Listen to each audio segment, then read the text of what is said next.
What personal steps have I taken in my life to deal with pride? Because there's been a measure of success in my ministry. I think it's just the purifying of the Word of God in my life, and the recognition that I am not the explanation for this ministry.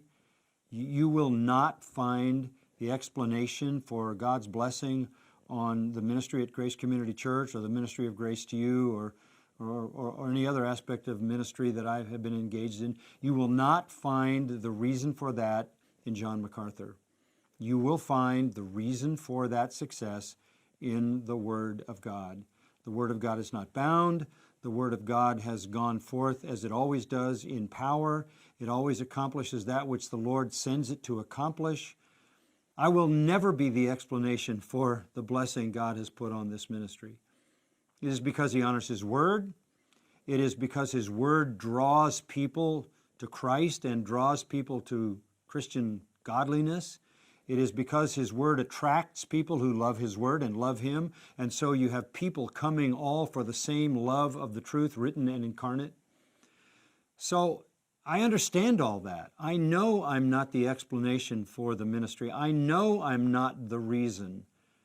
I know it is the Word of God.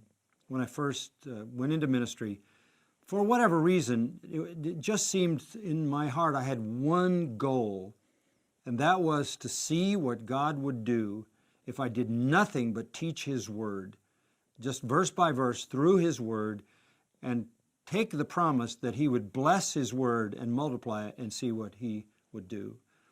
It's never been about me. It's not about me now. It's always been about His Word.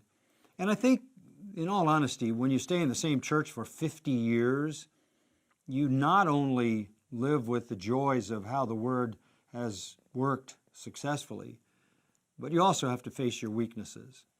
I can't run and hide because I'm sort of on display in this place for half a century, and my strengths and weaknesses are also on display. There's a reality in being the pastor of the same congregation. You never leave town, you never escape, you never get away.